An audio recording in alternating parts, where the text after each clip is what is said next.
Simmons, is this the dagger?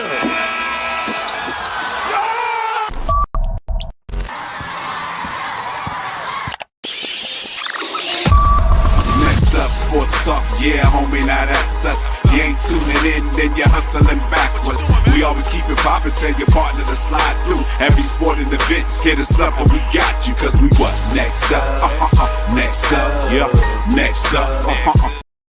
Here we go, ladies and gentlemen. We back with another one. You already know what it is. It's Francis from Next Up Sports Talk. Thank you very much for joining us for another post-match review. Jamaica versus Ecuador.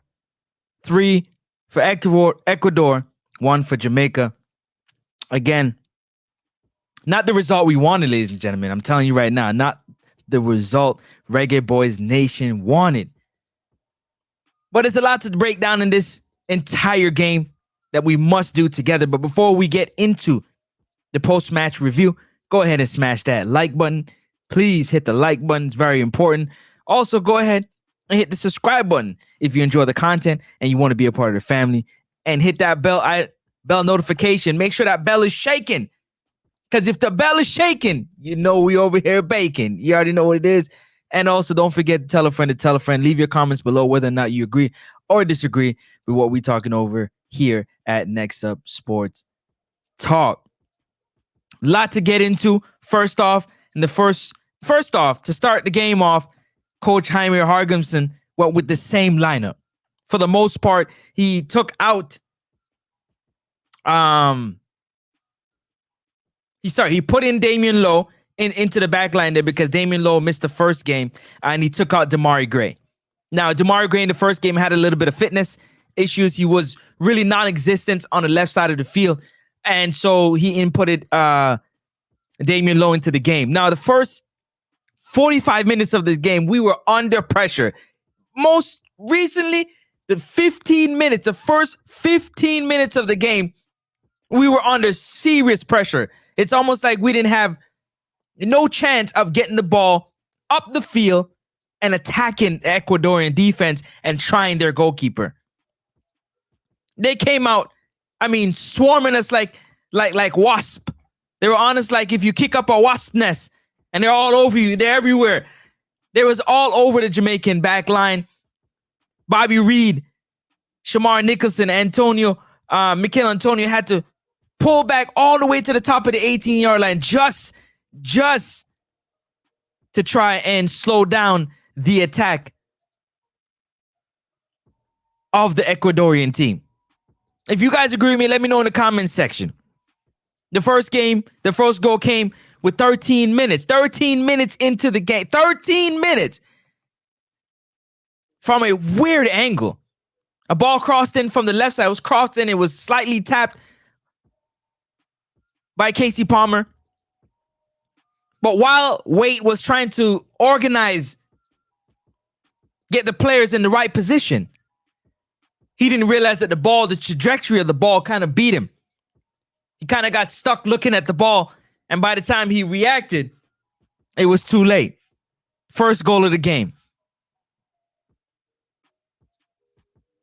We all know in these big games, when the crowd is going on, a lot of times your emotions is really high. Your adrenaline is really high. And so it's going to be a lot of frantic ball. The ball's going to be bouncing everywhere. Bodies are going to be flying everywhere. People are going to get kicked. Fouls are going to happen all over the place. Those are the type of things that's going to take place in the first, I would say, 15 to 20 minutes of these high-profile games. That's what we got to see in this game right here. We talking about Kendry Paez, Sarmiento, Salcedo. They just really had a beat for the game. They was a step ahead of the Jamaican team. There was a step ahead of definitely our midfield. Our back line had to work too hard. Ethan Pinnock, Joel Latiboder, Deshaun Bernard, and Dexter Lambakisa and Greg Lee had to be working overtime just to keep this team off the back of the Reggae Boys, so to speak. One of those fouls that you never want to see in the open field from Deshaun Bernard. A lot of free kicks. He caused a free kick early on in the game.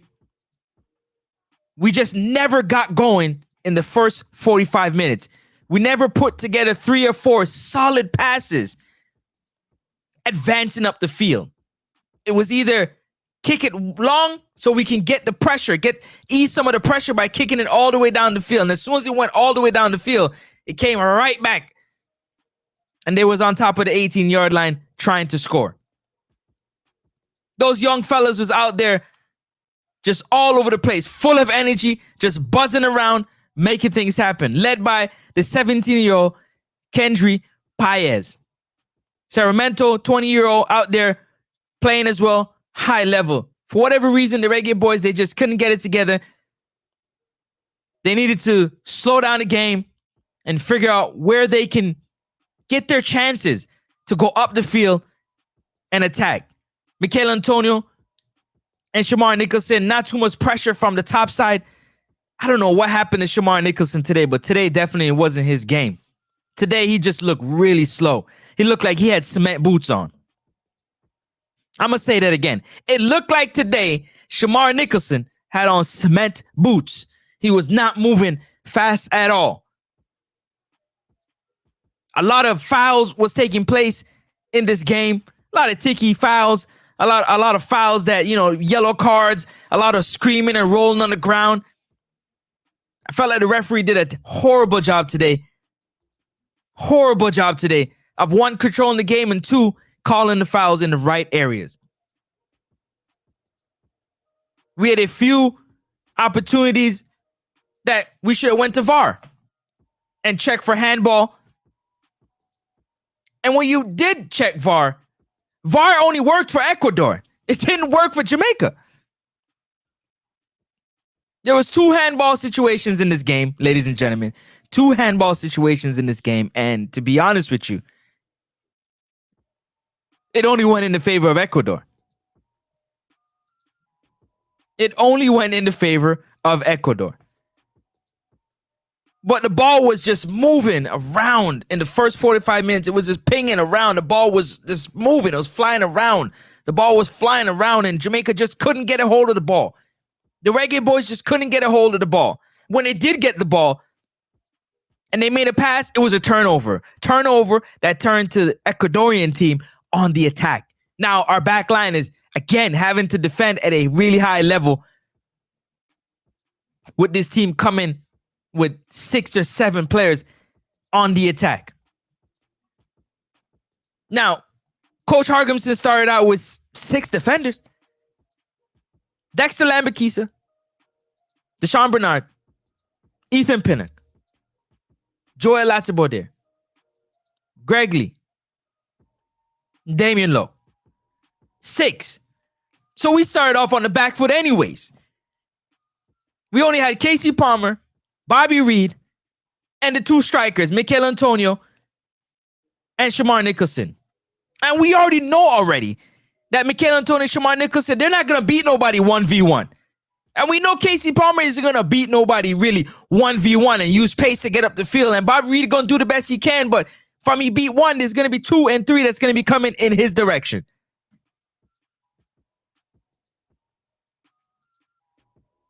So some of the things that needed to be cleaned up early on in the game needed to come from the coaching staff. Now, this is coaching staff that know of the Ecuadorian coach because they coach together. Hargimson and Felix coach together. So they know of his coaching style. They know of each other's coaching style. But literally, Ecuador came out and punched us right in the mouth early. And they say, you know what? Let me stick another one right away with that penalty. Got a penalty because of Greg Lee had his hand in a very unorthodox position, which was a penalty. But it took forever to check to see all the angles possible. And his hand was in a position that was not natural. He got a penalty. You're coming out the second half, changes were being made immediately. DeMar Gray came in the game for Damian Lowe. Michael Hector came in for Deshaun Bernard. Immediately. Michael Hector got a yellow card. He got beat and he got a yellow card. All right, it happens early in the game. Demarai Gray came in the game on the left side again.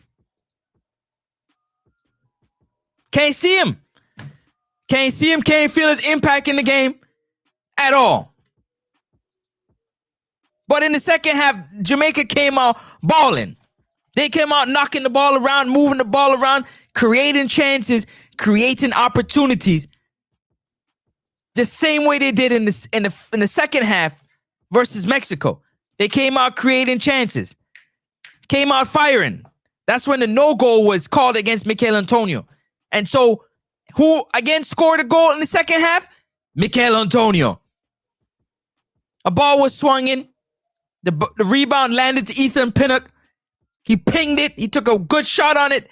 It bounced off and it bounced right to Mikel Antonio. Matter of fact, it was a handball, but it bounced to Antonio. He turned on it, put it in the back of the net. 2-1 Jamaica. And then the cheating starts. The robbery. I mean, the crazy fouls that were being called against the Reggae Boys. Horrible fouls being called against the Reggae Boys. Horrible fouls being called against the Reggae Boys. Not fouls that you want to see being called against a team that is playing so well, that is in the perfect and right position to do the right thing, which they've been doing. Ladies and gentlemen. So Copa America and Conmebol got to do a better job of ensuring that this is a fair and balanced game.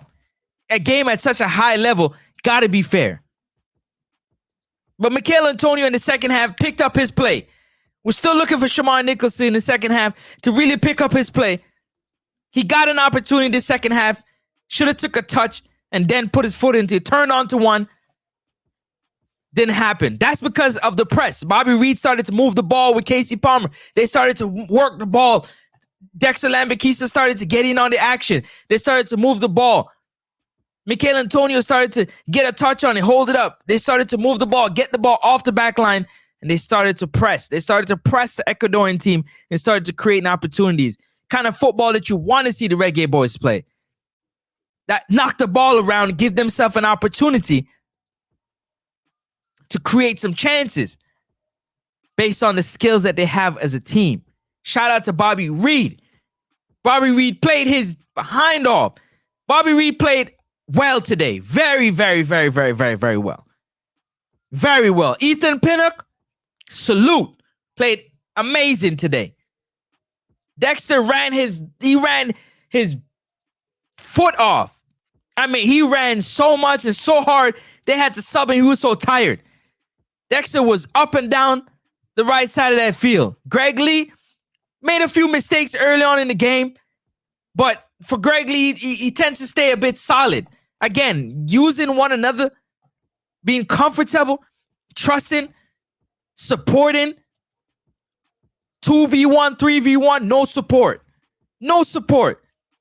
There was a play in the game, ladies and gentlemen, where Greg Lee's coming up the left side with the ball. And Damari stood on the touchline with his defender right next to him instead of moving in space and giving Greg Lee an opportunity to play the ball to him. Even go long or go short. He literally stood there. A lot of walking for Damari Gray in this game again. I mean, I knew I was beating him pretty bad, but man, a lot of walking. A lot of walking for Damari Gray again today. He tried his best, but again, when he got an opportunity, it was 2v1.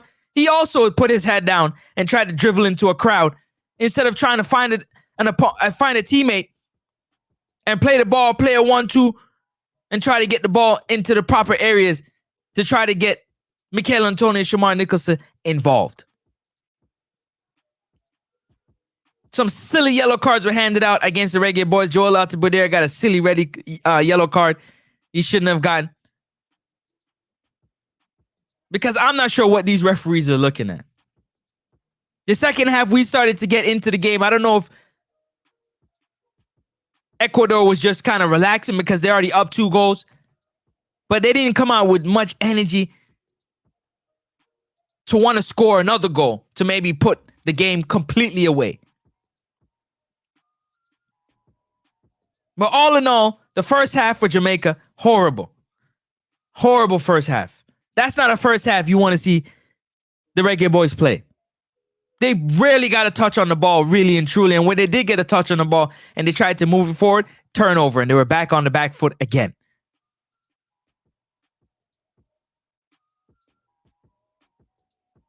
You had your midfielders playing way deeper than you'd like them to play in to your defensive end versus getting up the field to try to counterattack when the ball is being turned over and our players get an opportunity to get the ball and play it up the field. You want to talk about substitutions that's made at the wrong time.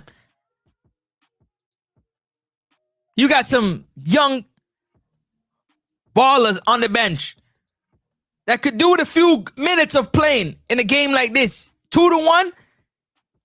You want to affect the game in a positive way.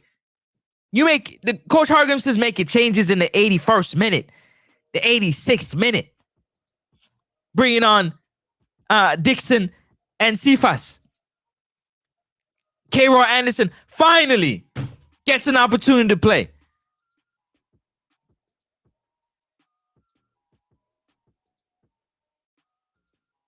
You guys let me know in the comment section, man. If you reach this far in the video, smash the like button. Hit the subscribe button if you enjoy the content. Hit the bell icon and hit all. So when the bell is shaking, you know Next Up Sports Talk is baking. And definitely drop a comment below. Tell a friend to tell a friend to tell more friends so we can all be friends. Oh my goodness, my people. Oh my goodness. Horrible handball call by referee Christian. Let me get his name correctly. Christian Gary. Christian Gary from Chile. Horrible missed handball by the Ecuadorian.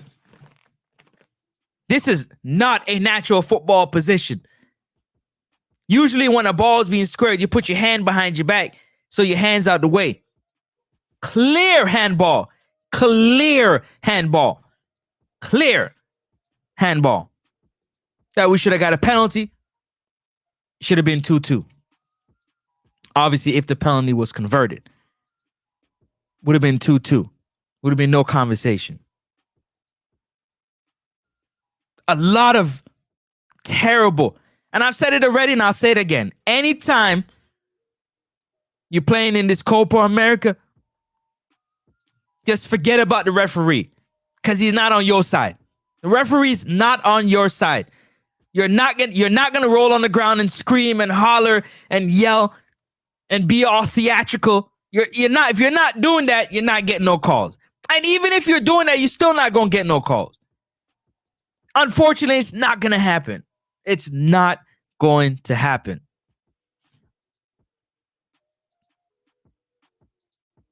As terrible as it sounds, it's not going to happen. And it's sad. It's sad because we were robbed of a game today. We were robbed of an opportunity to get a point, to get a draw, or potentially having 2-2 get a little bit more energy and try to get a third goal.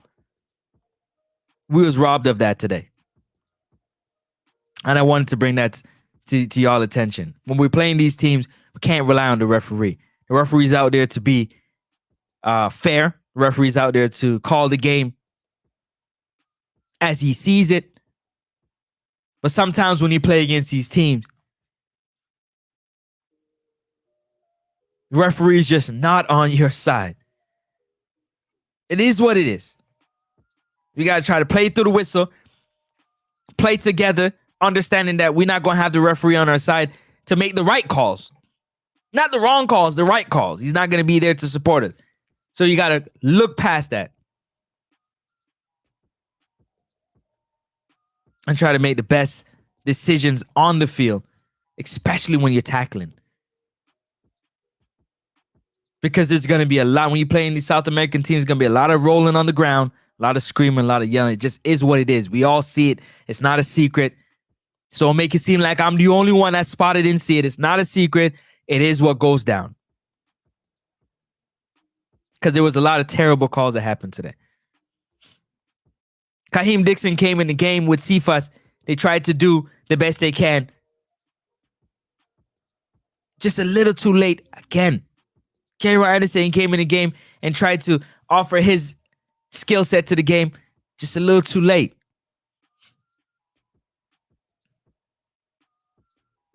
An inexperienced tackle from Kaheem Dixon causing the third goal. You can live with those. I can live with those. The game was already 2-1. I can live with those. 2-1 with 90-something minutes. I can live with those minute mistakes. Because there was already other big things that was happening during the game that was going against us winning that game. He will learn from that and not make another mistake like that again. I'm sure of it. But in such a high pressure game with 10 minutes to go, coming in and performing like that, you get a clap from me. Cairo Anderson, you get a clap from me. Honestly, I'm going to say the midfield today in the second half, they started to play like a midfield that you want to see play together. Casey, Palmer, and Bobby Reed was playing in the second half like how you want to see them play. Mixing a little bit of Mikel Antonio and a little bit of Damari Gray. You want way more from Damari Gray as your standout player, fit or not, to have some type of impact on the game. Never happened. But the backline the backline stood on their head today again against a firepower of an Ecuadorian team. Jamal Waite, apart from the mistake he made with misjudging that aerial ball and it beat him in the back corner, mistakes. They happen. We can live with that.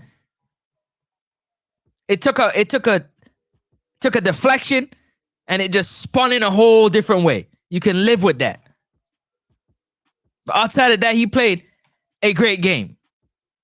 The back line, remember, 3 goals. Let's talk about all 3 goals. Remember, all 3 goals. One took a deflection and beat Waite. Can live with that. The second one was a penalty.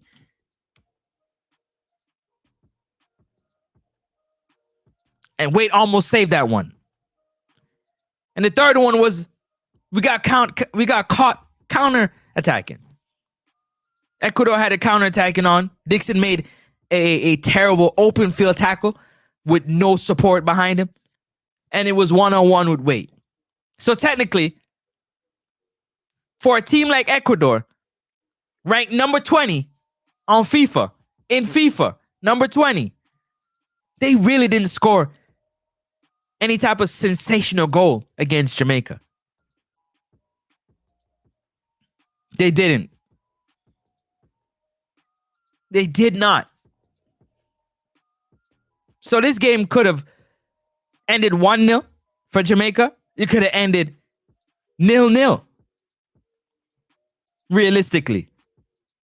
But if you think about it, ladies and gentlemen, there wasn't really a goal that was, oh my God, that was an incredible goal that was scored from Ecuador. Because the back line played well. The midfield in the second half played well. The strikers, again, we need more presence from our wingers and our strikers. In my opinion.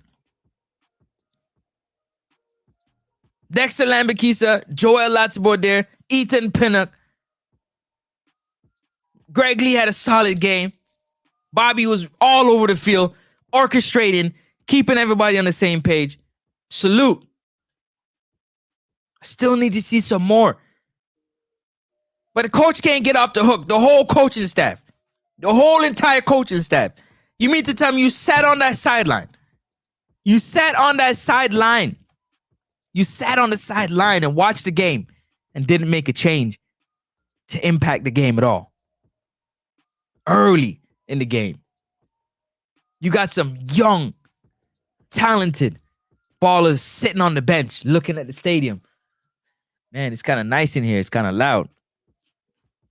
In a leading stadium. And if I was coaching the Reggae Boys when they gave that no penalty for the handball, I would have got a yellow or a red card for sure. They would have had to throw me out the stadium. I would have been in uproar. I would have kicked over every water bottle. I'd have slammed down the clipboard. I'd have been up in the face of that fourth official. Me and that fourth official would have to have words.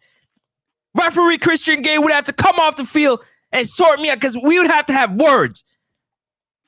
Whoever's running VAR, whoever's running Copa America, Conmebol, we'd have to have words for sure. In that moment, Coach Hargensen was moving soft. Very soft. Soft. He needed to be up making a bunch of noise because that was an opportunity for a turn in the game. That was a clear handball. Clear handball. Clear as day. And I didn't feel that. I didn't feel the coach fighting for the boys. I didn't feel the coach fighting for the boys. I didn't see or feel the coach fighting for the boys. Nobody in the coaching staff. One of them trainers down there, man, take a yellow card. Take a yellow card. One assistant coach, take a yellow card. You gotta be, listen, if the coach don't want to do it, somebody gotta speak up for the boys. They're out there fighting for themselves. Somebody gotta be out there fighting for them. There was no fight from the sideline. They was fighting on the field, but I didn't feel the coaching staff fighting for the boys. That's the moment where you fight, you take a yellow card, one of them coaches, trainers, assistant coaches, you take a red card. You go watch it from the locker room. But your point has to be made. You got to make your point. In my personal opinion. Gots to happen. It gots to happen. It has to happen, ladies and gentlemen. All in all, this game was taken from Jamaica, but we didn't play well enough in the first half to give ourselves a chance. To give ourselves a chance to win this game. The second half, we came out with firepower. We came out with more conviction. We came out more ready. We came out knocking the ball around, believing in one another, playing together. And the result, we got a goal. And we could have had two because we were pressing Ecuador. Pressing Ecuador. We were pressing Ecuador for almost 45 minutes. Pressing Ecuador. Tired. We were running them tired. Knocking the ball around them. Being physical. A little too late. All in all, I need to see more fight from the coaching staff. Personally. Fighting in terms of tactics. Knowing when to draw. Knowing when to pull the trigger. With putting on them young players. The right group of players together playing on the pitch is very important. And I felt like the coaching staff failed in that regard. Again, Coach Hargensen and his coaching staff, they failed making the changes at the right time, in my personal opinion. And I'm sure if you ask a lot of other people, they believe and they feel the same way. The changes should have been made a lot earlier. A lot sooner, given the game momentum was in the favor of the Reggae Boys. You keep the momentum. You keep the foot on the neck. You keep your foot on the gas pedal. All gas and no brake.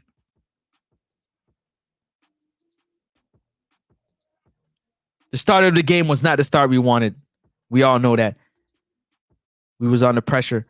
We didn't get a sniff of the ball, much less a good 2 and 3, 4 passes in the first half of this game. And that's unacceptable. The second half, we came out like we normally do in the second half.